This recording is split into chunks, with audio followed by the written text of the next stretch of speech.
Welcome to the Smash Masters podcast, hosted by Stefan Eschi and Nick Priest. This is where we dig into the auto body collision repair field and talk quality repair methods and how the industry is always changing. Buckle up, it gon' get bumpy. Bumpy. What's up? What happened? What happened to what? Oh, it didn't play on my end. Oh, it didn't? No. I wondered why you were just staring at. I'm like, is No. Nick frozen? Whatever. Were you talking through it too? Like, I didn't say anything through it. But we have Alex first on this one today. Alex is first. Congratulations. What's up, Alex? You won. So we've had quite a few Alexes in a run up here recently, right? Yeah, we had Tesla surgeon Alex from, and then we did have Jean.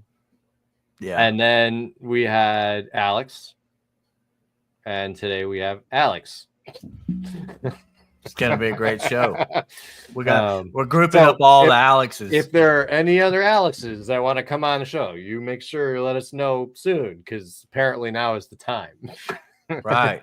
But right. Yeah, it's the time. It just kind of worked out that way, didn't it?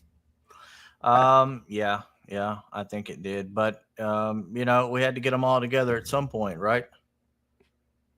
Yeah. Anyway, what episode is this? What episode are we on? Because it's not showing me up here today. 52. Episode 52 in the house.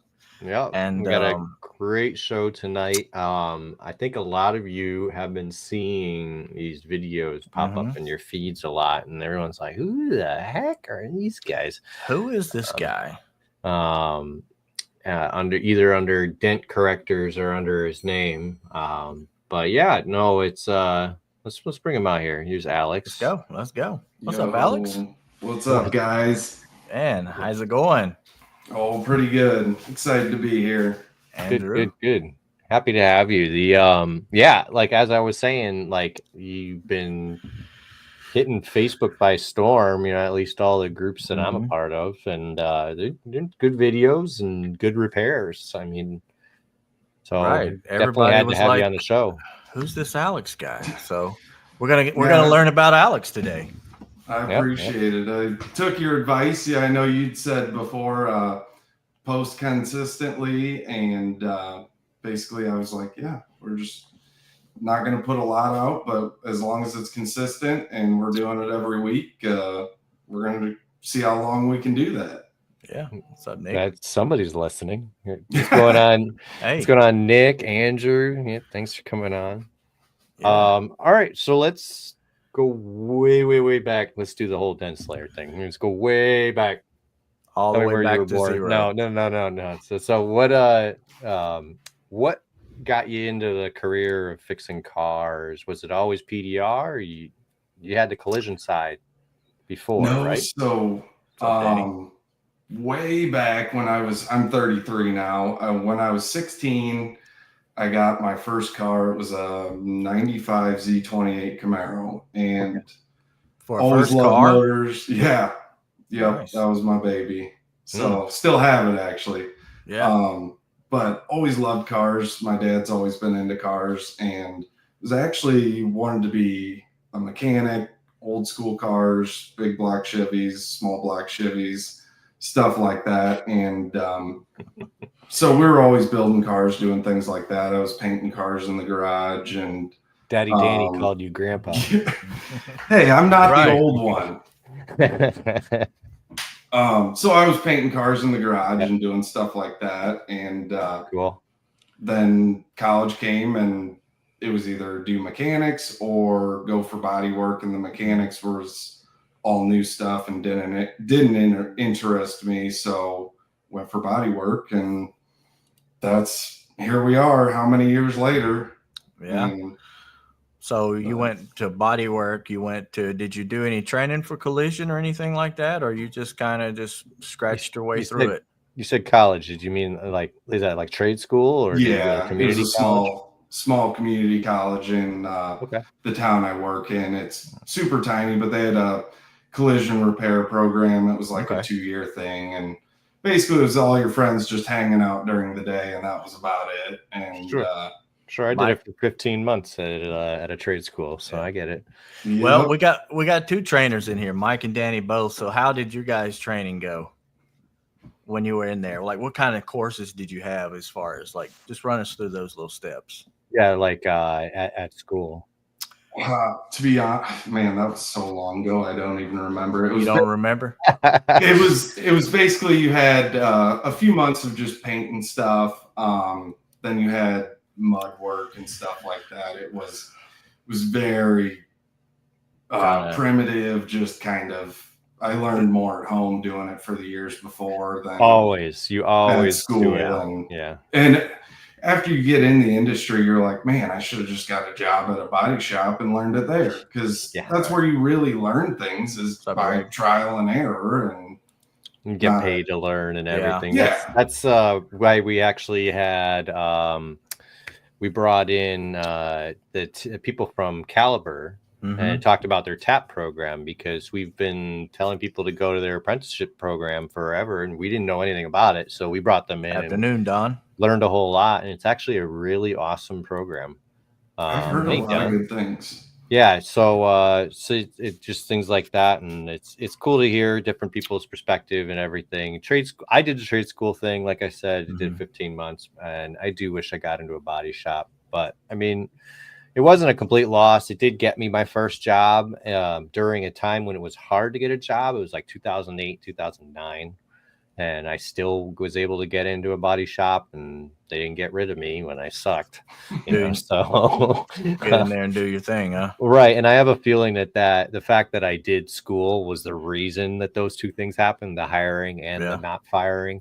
So it has its place, but absolutely it does. So you went through the college, you kind of got out, and you said you kind of learned more when you were in a shop. So hold on, one thing.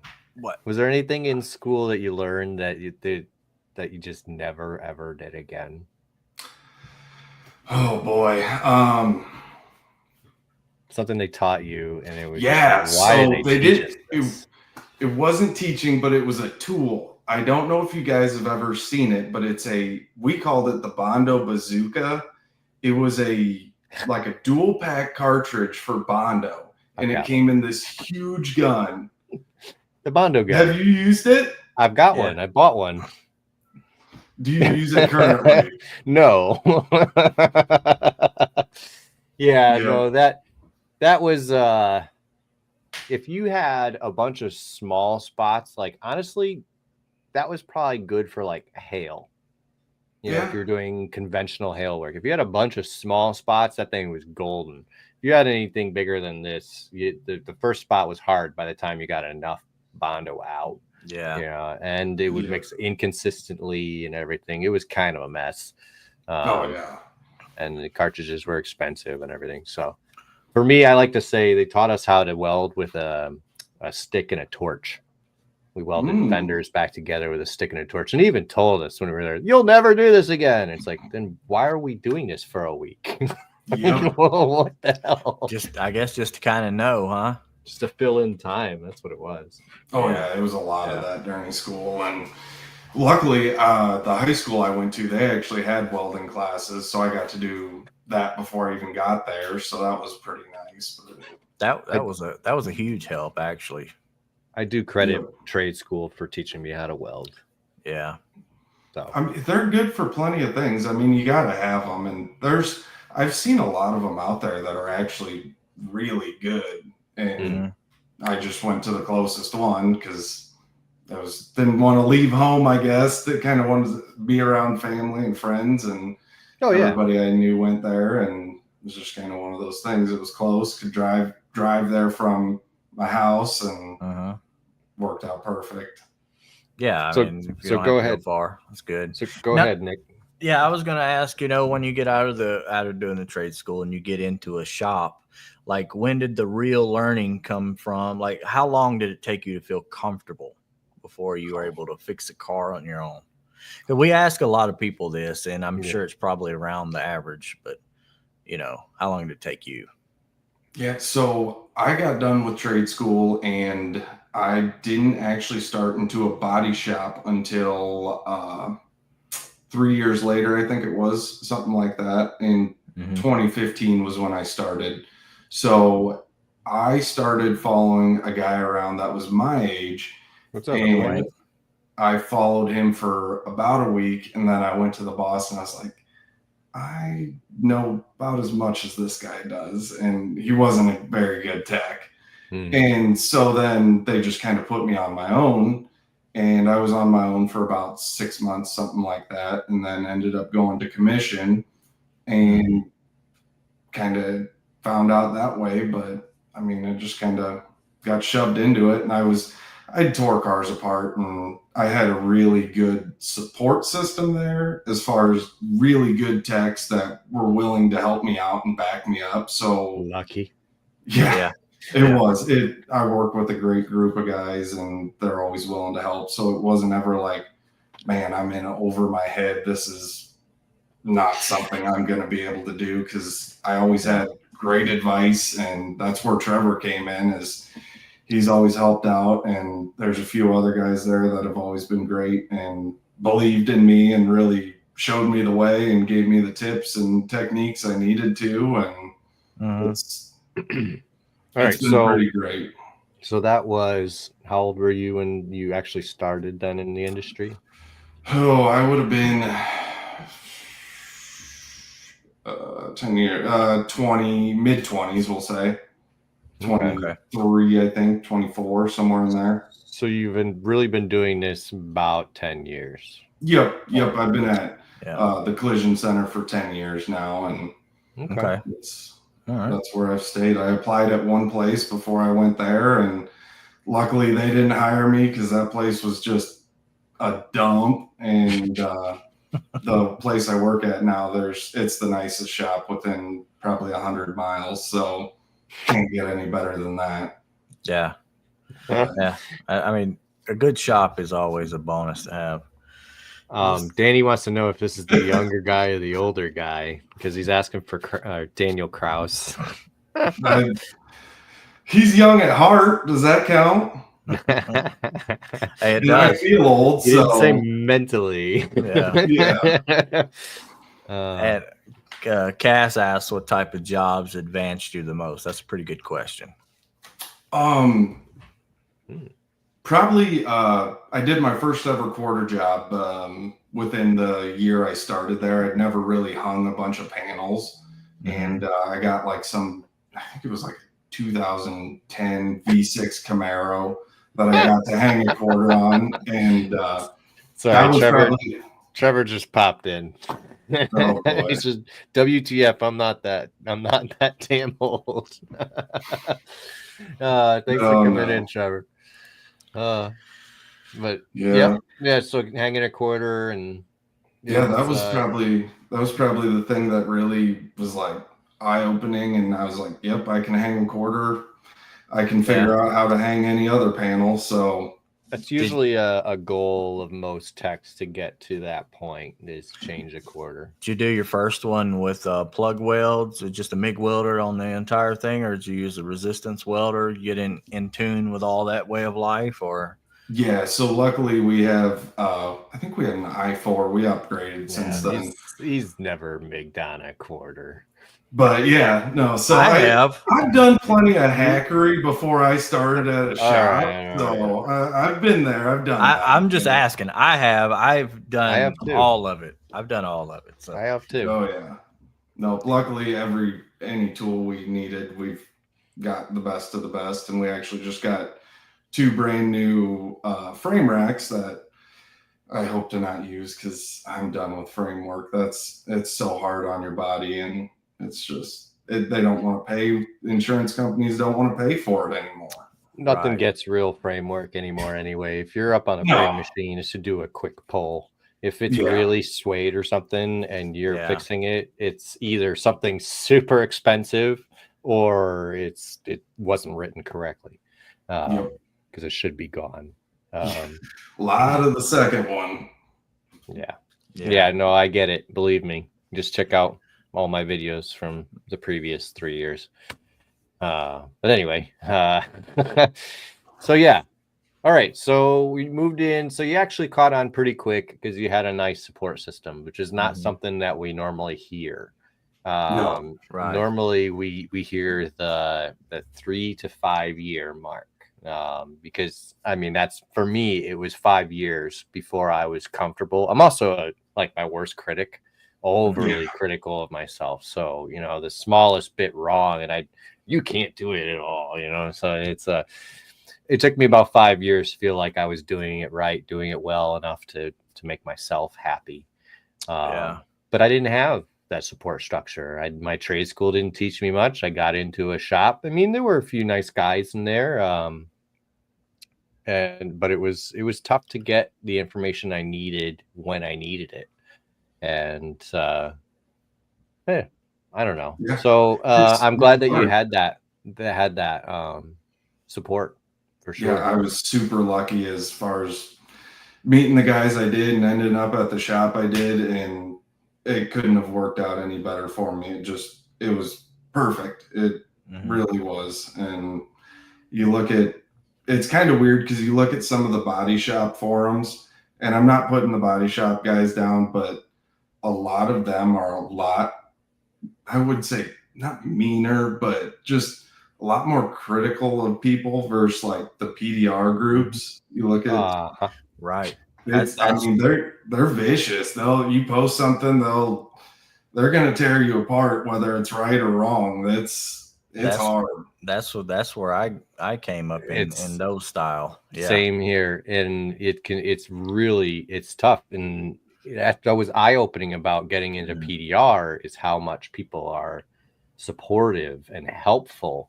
And I mean, I think I'm a broken record. I tell them all, I'm like, you guys don't understand. Like, this is just mind blowing because I didn't have this with body work. And you go online, there's none of it. You can't find. I get messages from these kids all the time sending me pictures of their metal work and stuff. And and I send them back, and I'm like, it looks good. And I'm like, why are you sending it to me? And then I realize they have nobody else. Yeah. So it's I'm happy to be that person, it's almost a little sad. All right, Cass's question. She asked, what are some things people said or did that helped or support you the most? Just believing in me. Just like you're saying, is there you'll figure it out, you'll get it, you can do it. Try again. It just basically good try, but try again. You'll get it. But basically just never giving up, kind of like you. Just people having faith of not just firing you or moving on from you, of just basically keep investing into you. And that was really the biggest thing, is nobody really just gave up or just said, nope, you suck, you can't do it, move on. And that's good. Having good people around you makes the difference. Sal's in here. What's up, Sal? He said, I think Cass has some good support around her too. Go ahead. Yeah, Sal. Yeah, she does. Sal, he says, curious about talking about the MIGing a quarter panel on. He said he feels if he did that, it would be okay for DIY repair anyway. He's got to say it's cool for knowledge for body techs. Well, that's kind of the old school way of doing it when a lot of people didn't have resistance welders. Now you kind of want to make every seam, everything back to as original as possible. And there's lots of times where MIGing is required, even on the OEM position statements, as far as all data is concerned anyway, on a lot of panels. So it's not really bad. It's just, it's a lot faster. It's a lot faster with a resistance welder in a production shop. That's really the only thing that's different. Right. Oh. Yeah. The MIG welding is an approved style of welding. It just, then you got to go back and you got to grind all the welds and got to make them look pretty. It's just a lot more work. That's all. Yeah. It really is. There is something to be said about it creating more heat as well. But it is an approved welding method. So there's nothing wrong with it. Yep. Just a lot of work. Yeah. Oh my goodness. It's a lot of cleanup work. Definitely did it. I also started in the trade with a spot welder, but I did plenty of used quarters. You gotta MIG those back on. So yeah, But like Nick just said, basically trying to make it look as good as possible. That's kind of just always pushed me to do better, is seeing whether it's your guys' work, anybody's work, that right. Just trying to make it look as good as possible. And it just pushes you forward to want to be as clean as you can. And right. You got to chase that person. It's like with anything else, your prep is like 90%. If your prep's good, then everything else will go a lot better. If it's not, then it's a disaster for most things. Yeah. Love this. All right. Dwayne says, I went to Nashville Auto Diesel College for auto body program. Is the biggest waste of $30,000 I ever seen. Hated it. Yeah, I felt like that for many years, Dwayne. And it's funny, mine costs about $35,000. So right there with you. When did you start following procedures? Oh, whoa, that's kind of spicy there. This is getting recorded and everything. Trying to throw us all on the Yeah, right. I always did. Every time. Yep. No, I really got into that kind of stuff probably 5 years ago, when I really started digging deep for everything. Sure. Yeah, there comes a point to where you start learning things. You get through the difficult stuff. You get through the harder times. Trying to fit panels, make panels fit that don't actually fit the car, aftermarket parts, doing your metal work and all that type of stuff. And then you start looking for these OEM all data collision statements and seeing where you can be better, what it actually comes with, especially when you're writing an estimate. You got to know what all these glues and all this stuff actually, what the car actually calls for to make it back as correct as possible. And then when you start doing that, that's when those become a real benefit to you. Yep. And getting paid. I mean, when you look at the procedures, you can get paid for a lot of things. If you compare the procedures to your P pages, whether it's Mitchell or CCC, I mean, there's a lot of money out there. Yeah, you've been in a Toyota-based shop. I mean, there's lots of one-time use parts. Yep, that's the best part, is they're number one at labeling one-time use parts versus everybody else. That's the good thing. You can just grip and rip, throw them babies off when you need to. Yep, grip it and rip it. Toyota's number one in a lot of things. I'm not surprised. Right. Yep. Next. Right. Don says, come to the light side. We are helping one another on the PDR side of life. Yep. Yeah.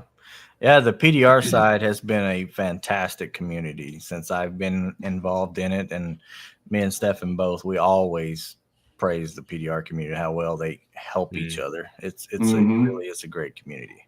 Yep. Yeah, it's crazy. People will reach out to you just like you guys did. I mean, I really appreciate it. It's a pretty tight-knit group, and I mean, everybody's pretty supportive. Yeah.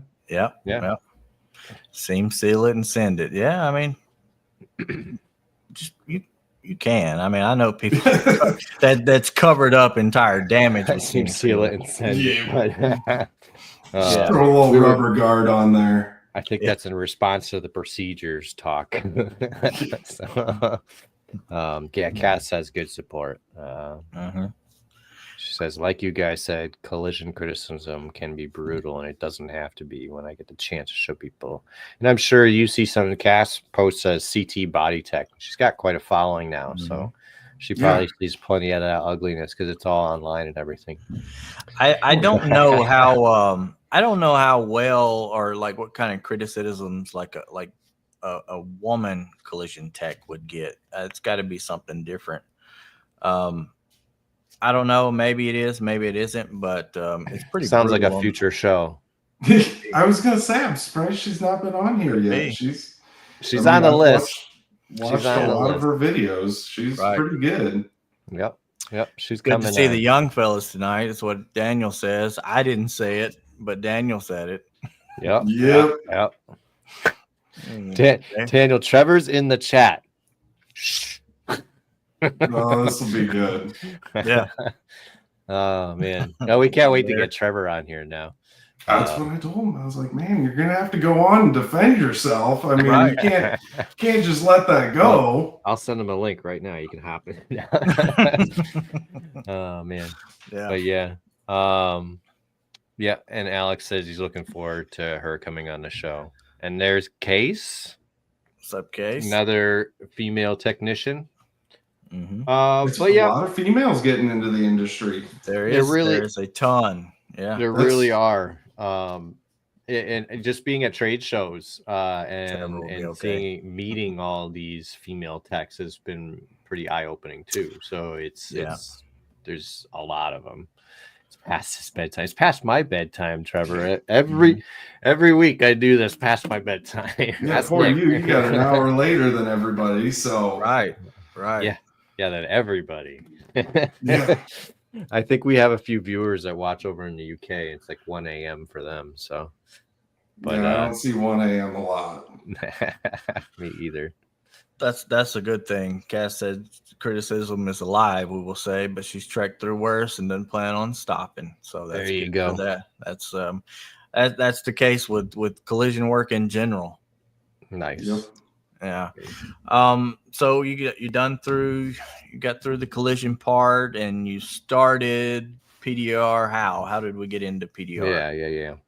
So kind of like I talked about, always wanting to do better and working next to Trevor for 9 years. He went to Ding King. And that was like 6 years ago, and just kind of watching him, I was old school. I mean, he was always old school too, of just kind of regular body work. And then he ended up going there and learning all these new techniques. And I kind of stayed old school for a while, and I just kind of watched him do his thing and slowly get faster and faster and cleaner and cleaner. And then all of a sudden it's push to paint, no mud, no primer, just basically shoot it and go. Yeah. And after seeing that for a while, I was like, man, I need to get on board, and just kind of slowly started working into it. And he's always been a good influence for that, of doing better repairs and stuff like that. And less mud slinging, the better. I hate sand and mud. So, hey, those guys with them sticks aren't too bad at making dents look good, are they? Yep. Did the glue pulling come before the PDR for you? Yes and no. So it kind of went hand in hand. I'd used the cart before, but like I said, without actually, like the online training, nobody pays attention to anything online as far as whether it be iCar or anything like that. I mean, snooze fest. Nobody wants to sit there. Am I the only one?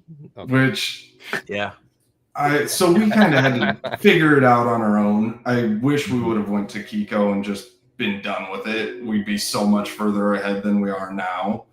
But that train that usually comes by my house is over at your house right now. I can hear it. I'm surprised it's not my cats in the background just hollering, mad I'm in the room without them. I just had to point out the train, because every time I get on here, I have to mute the mic 3 or 4 times. Trains going back and forth. Yep. And we live on the completely other side of town too. It's just right up the road though. Mm-hmm. Yeah. But I wish we would have gotten in-person training for glue pulling, because that would have saved so much time. And it was kind of little bit of glue pulling here and there on some dents, and kind of learning to use the system with that and rods and stuff like that. And getting tired of ripping holes and stuff with keys. Yeah. I mean, it's always like the last few ones too. You do the whole thing clean, and then you want to get that last low spot, and there's a hole. So now you got to go get a MIG welder, or it just blows out and sticks to it. And it's like, for me, that just kind of ruined the whole repair. When you have to weld it back up, it's like, I don't want to do that. That's not a clean repair anymore. And then really just starting to use glue and the things you can do with that. We went through our trials of trying this glue, trying that glue, and trying tabs and things like that, and just figuring it out on our own. And so just don't discount training just because you know how to get your glue to stick now, and I'm sure you know more than that.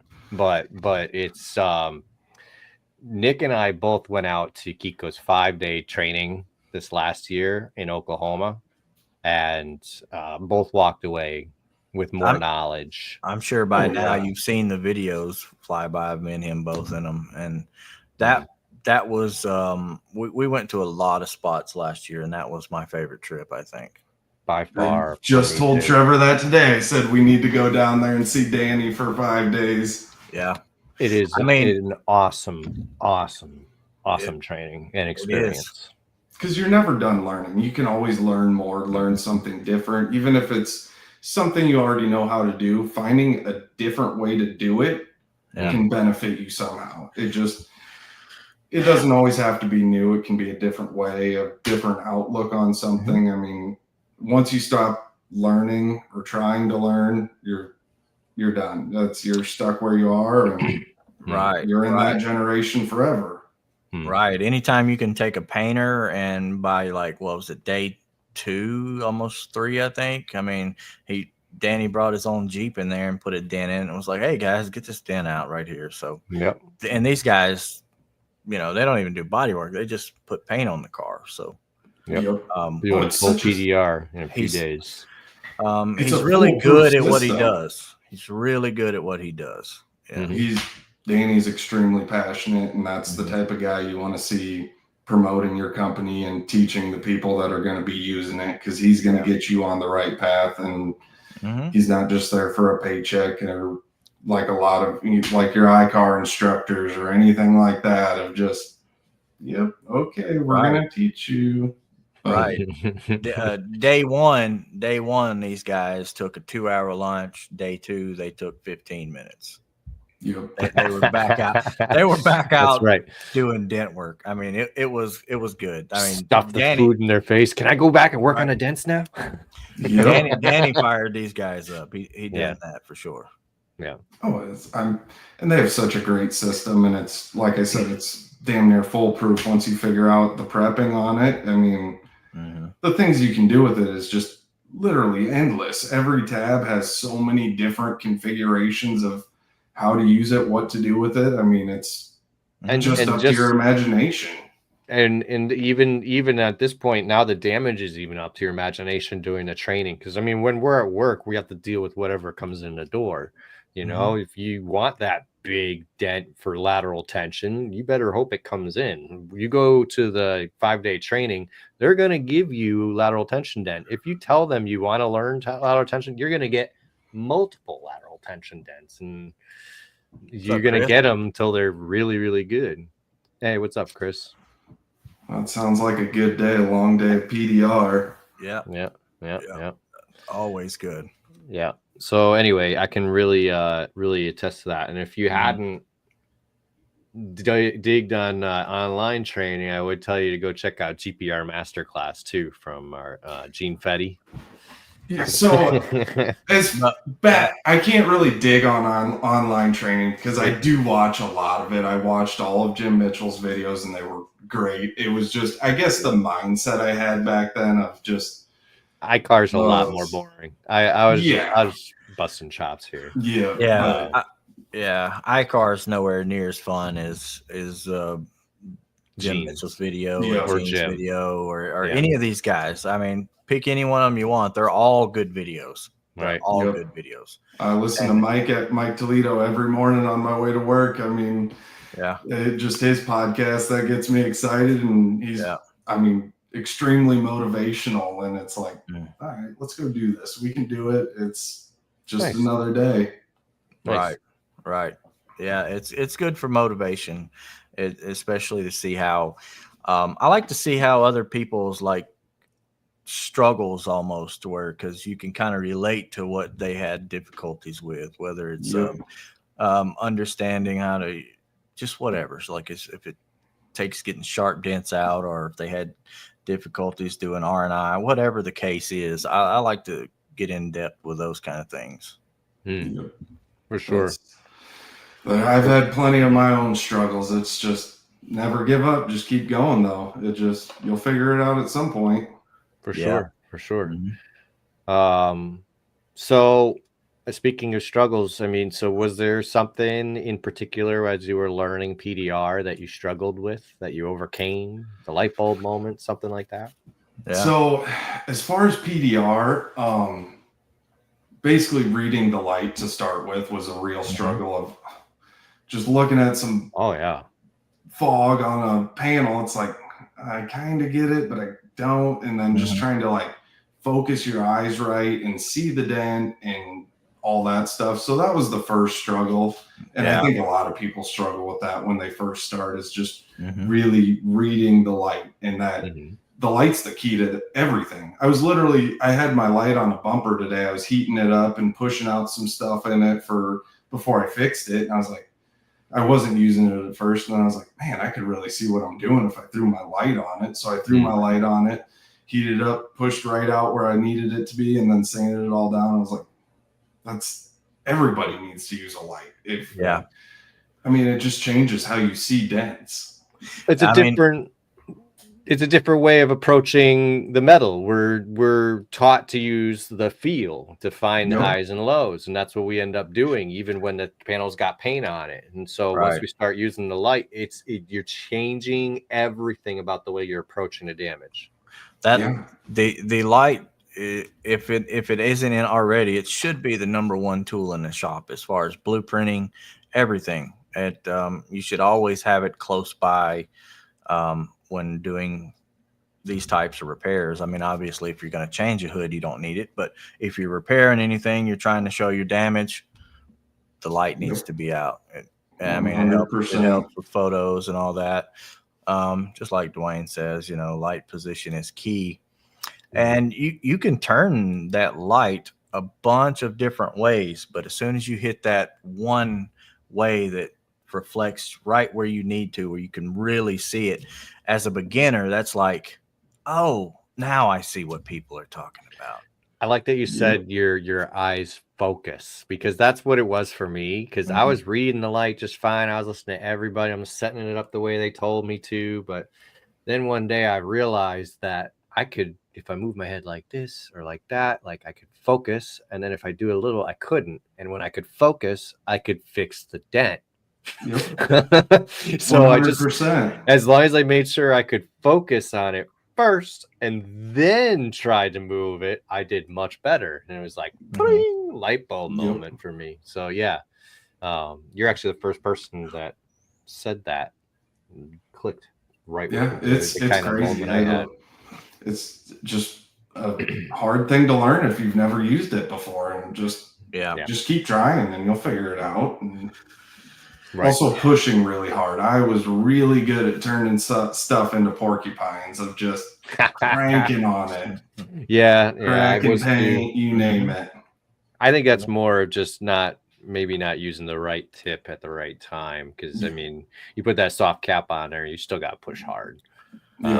But no, I did the same. In my PDR training, Dave would come around the corner, take a look at what I'd done, and be like, ugh. Knock that down before they see it. Give it there's this practice panel. But it's just like, oh, which is perfect. Like, that's not the look I want to see. So I got plenty of those from Trevor. So Oh, I'm sure you did. But that's how your understanding what tool does what really gets honed in, especially in a collision shop. That's a benefit as far as I'm concerned about how fast you can progress in PDR. Because I've said before that if I didn't have a collision background and you just stuck me with these couple of sticks with soft caps on them and said, do what with what, especially some of these more expensive cars, that'd be like overwhelming. Like a lot. Plus, not a lot of guys pay attention, but having the collision background of knowing how to R&I things, I feel like not a lot of PDR guys are big into R&I. Like, I'll completely gut a car to nothing and not have a problem with it. That's just a collision tech's every day, but that's not a PDR guy's every day. That's not what they grew up doing.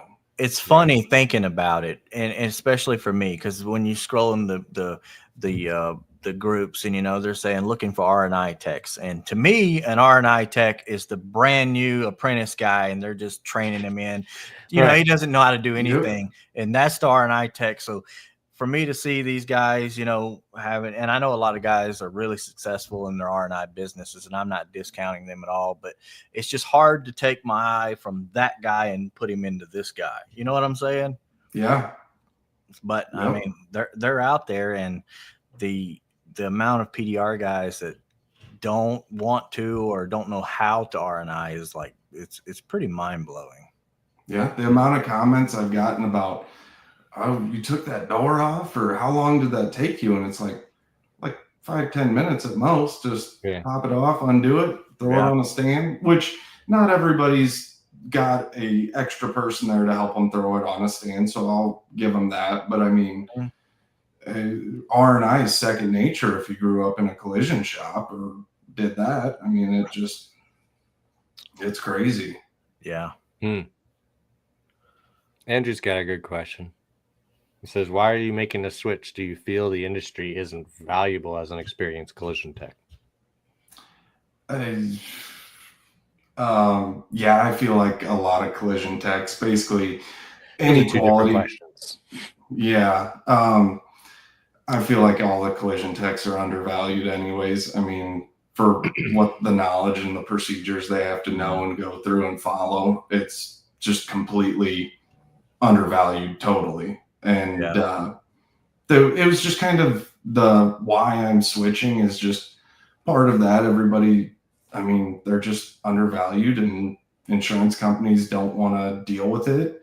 Right. And I enjoy PDR. It's kind of one of my favorite things about PDR versus collision. And part of the switch is, I don't know if you guys have paid attention to, like, painters get a car, they paint it, and they're done. They never see that car again. Where a collision tech, you pull that car and you tear it down, you fix it, you take it to paint. You have to touch that car twice, basically, versus a painter or a PDR guy. You only see that car once. Well, if depending on how your blueprinting session works out, you really have to touch it 3 times. Right. As you pull it in, take it apart, and then you wait on the insurance company.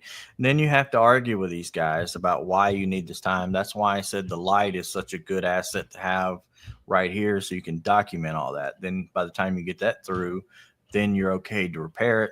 Now you're touching it again because you brought it out and done something else. Now you have to hang it up. And, it's really based on how good the parts that you have coming to you in order to put it back together are going to be, is how well this job's going to go a lot of times. Yeah, there's so many variables. And I've actually had insurance companies say, we want pictures without a light, because they know you're going to see the damage if you throw a light on it. And they don't want to see that. They want to see it. Oh, that doesn't look so bad. Right. Yeah. But the R&I app, we're making it look worse with the lights. Like, no, you're just seeing everything now. Yep. I don't think I've ever been on an R&I app, honestly. Yeah, Dwayne, you gotta comment in what that is. Is it an app that shows you how things come apart, or like, what is this? And if you, any of you other guys in here that do PDR, if you use an R&I app, let me know, because I've never used it. I've never seen one, so I don't know. I think they mentioned it at I think it was mentioned at when we went to SEMA in 2024. I think it was mentioned there, but I don't know. I've never used it. I have no idea what that is. When it comes, Chris has been working cars, right? So we're just used to it, and I'm just used to, like, even my mother the other day, she needed a little help with her car, so I just took it apart, and I'm like, well, this will be interesting. I've never taken one of these apart. She's like, you'll be fine. I'm like, this is what I do. I just take things apart that I have no idea how to do, because I've trained myself how to know if something's going to come off, if it's not, where to look for clips, where to look for fasteners, and that's just takes time, but it's comes with experience. Yeah, it definitely does. So, and Andrew says less liability for PDR as well. I mean, that's why if I'm doing a PDR job at a body shop sometimes I'll have them R&I just because it's less liability. You're talking about YouTube? Oh, okay. Well, I've seen that plenty of times that people pull up YouTube to figure something out. No, it's an actual app. It's from the R&I Guys app. People post pictures of dismantled parts, and it helps show the insides of fasteners. So Mobile Tech had that kind of stuff. I submitted some pictures of inside some doors and stuff. Mm-hmm. I was in a body shop. I figured, why not? I got taking apart doors everywhere. But all right, R&I Guys app. Okay, I got you. I mean, that's my R&I app is YouTube. If I need to look something up, you go to YouTube. Yeah, someone's done it before. Yeah, right. And somebody's posting about it. I know Stefan's made a couple of videos about taking door handles, out and putting them back in. Those funky ones I do when if I can help, I try I got you. I didn't know, Daniel. I thought that. I mean, I know a lot of people go to YouTube, but I was thinking there was an actual app. That's cool. Yeah.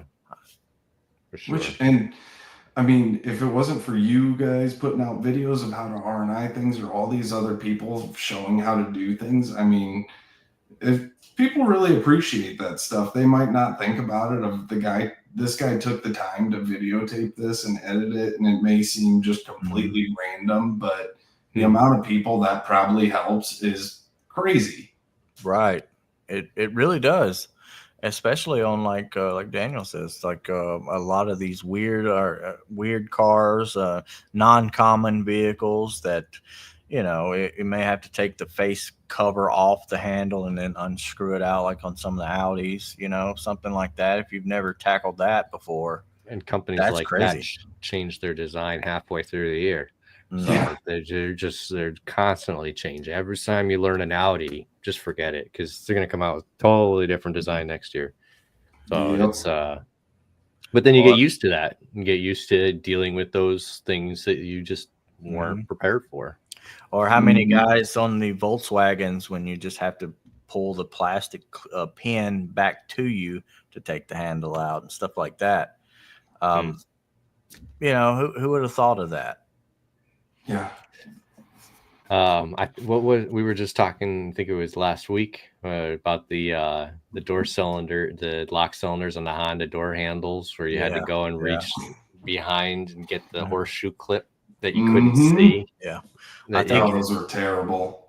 You can't see them. I remember going to. I was learning cars when those were popular, and I went to the guy. I'm like, how do I get this door handle out? He's like, you got to go in there with your pick tool and pull down. And I'm like, but I can't see it. He's like, you can't see it. I'm like, but I can't see it. And he's like, you can't see it. Just start fishing for it. I just couldn't get it through my mind that there was something that I had to do that I couldn't see. Right. I'm a very visual person. And do it like being a PDR tech and having to do something like that without any collision or R&I knowledge at all would be extremely overwhelming. I mean, you would pretty much be feeling like you're wrecking somebody's car. Sure. I don't blame any PDR tech for wanting to stray away from R&Is. It's just not what you're not used to. Yeah, and this stuff expensive. Top door panels off. I mean, they're on there. Yeah. My trick for that. What's my trick for that, Nick?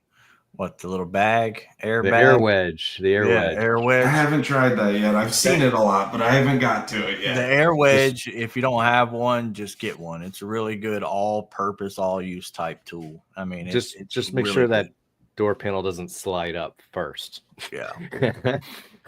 First time I went to shoot one of those videos with those airbags. I'm going to use the airbag and shoot a video, and crap. I'm going to delete that footage. Yep, I've had those before too. It happens. Blooper. Yep. Whoopsie! I need a door panel. You gotta love the insurance jobs. Half moon clip on the Audi Q7 rear door handle is the dumbest. Yeah. That's no good. Love your trick of using on the bottom of door trims. Yep. Yeah. With the bag. Yep. I agree. So speaking of tools, whether it be collision or PDR, you'll probably go PDR since that's all of our interest at the moment. Any tool that you like that's really your go-to or you're really happy you have right now or something? I mean, there's so many. It's crazy. I know. I mean, let's just put it this. What's made it on the top shelf right here? Let's just put it that way, because that's what's mostly used. Can't you wait to use? So it's a lot of them are Kiko. It's just because they've got some great products. But one of my favorite things I've recently gotten was the 16-inch blending hammer from them. Yeah. So I actually bought it all individually on their website, and it was like $100. And you can't buy a PDR hammer for $100. I mean, everything's at least 150, and that is the nicest blending hammer I've ever used, and love that thing. And besides that, the K Power has just really changed how I've repaired things. It just it's crazy. I don't even realize what you can do with it until you get it, and you're like, man, I'm going to use this on everything. That's my favorite lateral tension on the market. Yep, for sure. Well, one of my favorite. Sorry, I've seen you guys got some pretty awesome stuff. I'd still go back to the straps, the lateral tension straps. I break the 40 power out. That's what I'm using. It's just, I've screwed some things up before using like actual blocks instead of like straps and stuff like that. But like the straps that come, the strap tabs that come with the K Power, I mean, those things are like idiot proof. You can't screw it up. You just crank that sucker down and it pulls great tension and doesn't cause any secondary damage that you got to fix later on. And I mean, it's pretty nice. It's probably as nice as that A1 tool that flat bar that A1 sells, I'm sure. That Dent Flex, nice. Yeah. Dent Flex have you seen that one? Yep. You've seen it? I mean, that is a good. It is nice. Bar. It is nice. It's on my list eventually. I'll tell you what I want before that is his Beast Bar, like the sword looking thing. Yep. Yeah. I've seen a few people use that, and I just wonder, it's completely round, isn't it? There's no flat to it. Right, it's round, but it has a threaded area on the end for a tip. I'd like to try that out just because it looks like a solid rod, and it'd be nice. Or the UFO rods. Have you seen those from? I think it's Dent Reaper. Yeah, I want to see those in action. They're different. I'd like to try it, but they're definitely different. Yeah, Chris Worrell bought those from MTE. He brought a set of those home. I forgot totally about asking him how he liked those, but they seem kind of interesting. Yeah. I'd like to know more about those because they're just such different design. But I've never been unhappy with a Dent Reaper tool. Right. You have the Hales Angels? I do. Oh, I do. Those things are money. Yeah. The tips on them are just perfect. I've only really used them once because it's kind of a recent purchase for me, but it came in perfect that once, So, I mean, I got the 6-piece set. So if I get any kind of acorn damage this year, like I did last year, because I don't get hail up here. Then they'll be put to good use, that's for sure. Oh, they're amazing on hoods, deck lids. I actually use them a lot going in the like the access holes for the door handles. Like if you got dents right around the door handle, you can slip those in there perfectly and just push all those little dents out from like people knocking them and stuff. There's so many uses for them. Yeah, the Better Bar. I use that one currently. That's the one I have. It's good. Me too. It works. And I will probably add in Daniel's to the list as well, just to have, just because I like the way his is made with the handle. option. Yeah, I like the handle option because it's more ergonomic. It gives you more pushing angles and getting into this trade. I want to take care of my shoulders and my wrists and elbows, just now before I mess them up. Yep. So I really, that bar is on my list. But I do have the better bar, and I love it. I mean, I've been using it a lot lately. Anywhere you can get these tools to fit and they work, that means it's a good tool. And the more uses you can find to use these tools in action, that's a bonus for me. Yep. Oh, yeah. Perfect. Well, Chris is correcting me. So yes, we did get hail. We got one storm. Chris is one of the PDR techs in my area, and he got 11 cars. But for hail techs, 11 cars is like half a week. Yeah. So we don't get hail up here. I hope to get 11 hail cars this year. That would be nice. Yeah, anything's better than nothing. I hope to get one hail car. Yeah, right. But it's got to hail first, and it is possible. It showed us it is possible. We're in the seasons right now for it to be wide open.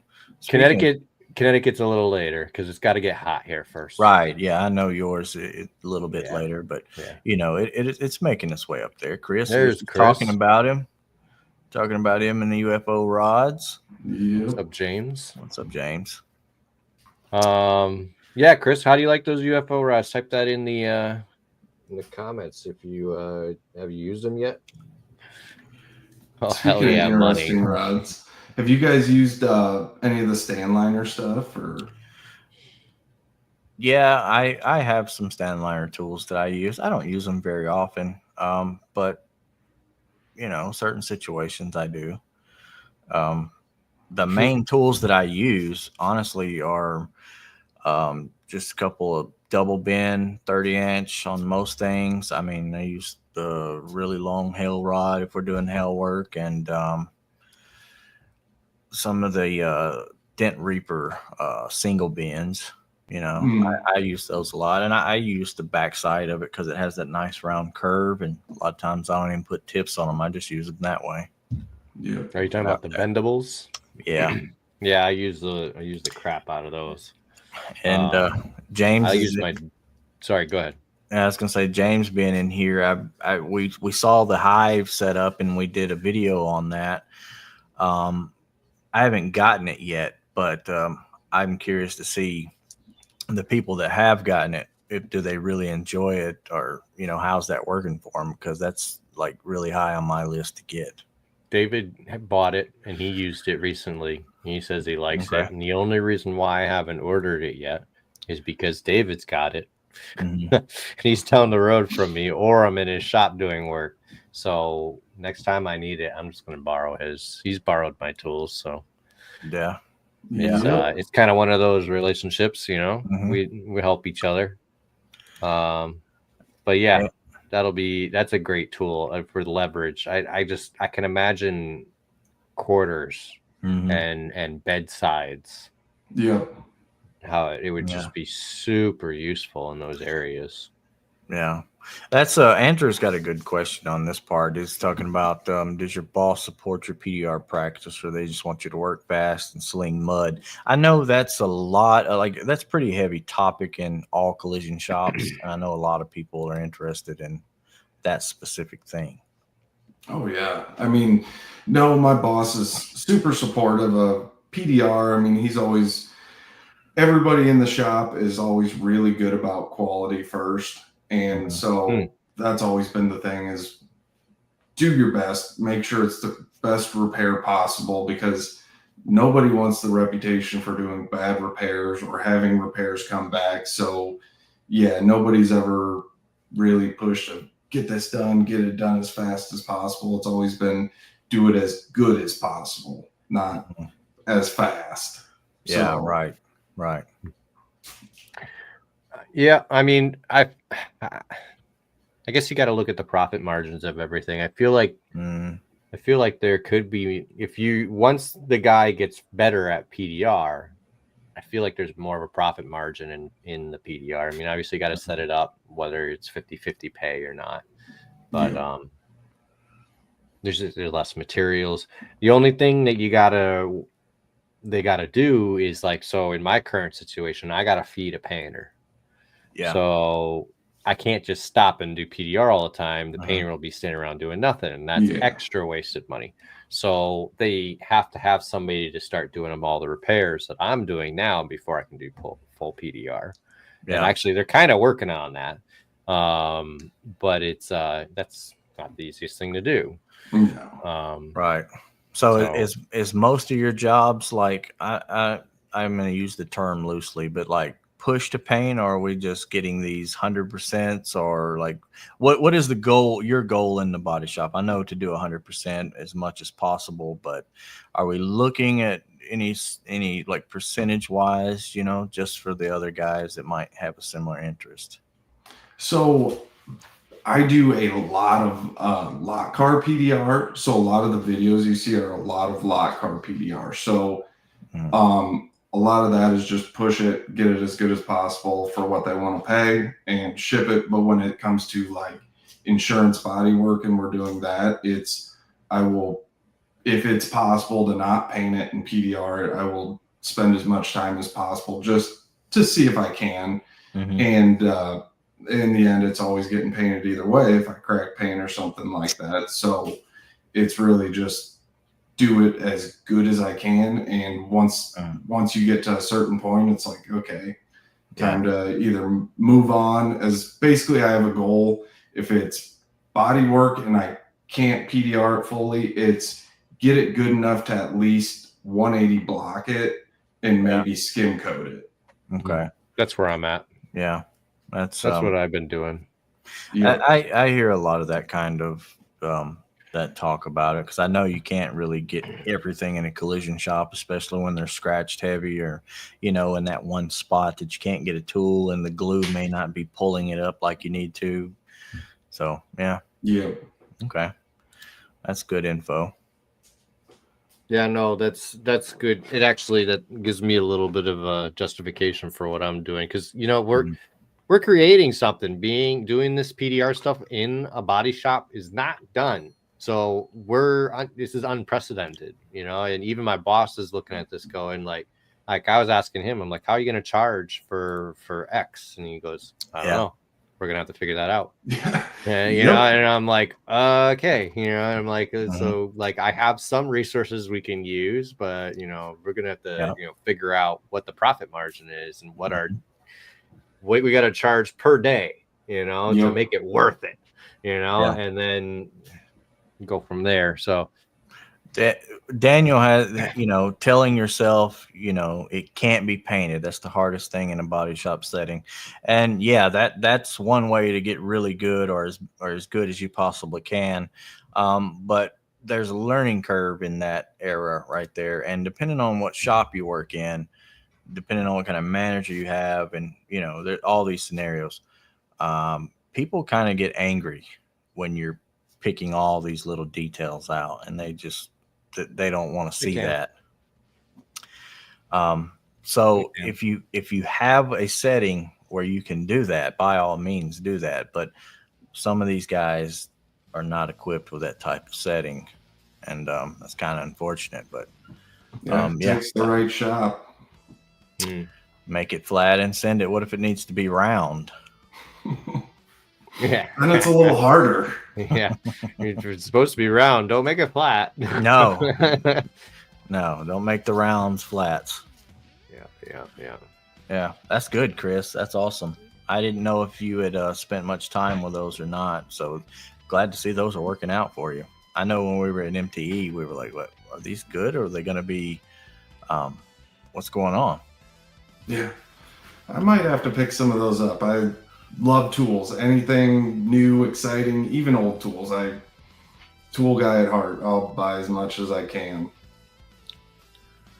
Yeah, James is right. He says it's pretty impressive when you guys get really good at PDR. You're working against the entire system you're in. You have to feed the beast, and you guys have to work against the pressure. It's pretty awesome. We really do. So James, I mean, we decided to lose money Right. to learn this skill in order Mhm. to get better and make more later. You know, it's not all about money, but you know, but that's obviously a driving force. We need to make money. So to Right. make the conscious decision to slow down and learn a new skill for probably the better part of a year.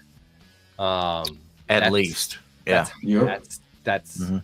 a big commitment. So thank you for recognizing that. It's Right. And that's it's one huge. thing. That's one thing that used panels was a saver for me, because I used to hate used panels. I used to hate seeing them. Did not, you know, you have to fix them. You have to do this, that. And you know, they're not paying any money. They're paying next to zero to repair these dents. So if you have a door that you have to put on a car, you're not getting paid for it anyway. You've got to take the time on these panels and learn this stuff. And that's where I spend a lot of my time getting these things honed in and figured out. Because if you mess the door up, well, you just sand it and paint it. You know, it's not a big deal. Right. Yep. Right. Yes, sir. Well, Alex, thanks for coming on. No problem. Thanks for having me. Yeah. Great talking to you guys finally. That was a great show. Yeah. We hit on a lot of good topics, a lot of things that I think are going to help some people, whether they be wanting to get into PDR or not. You know, it's good topics covered for sure. I don't. You didn't give James the ending music. I don't know what you're thinking over here. It's playing right now. Nothing's working for you. What's going on? The music is playing right now. I hear it in the background. Yeah. Nothing's working for me today. No. Okay. Well, whatever. All right. Bye, everybody. It was a good show. Appreciate it. See you guys.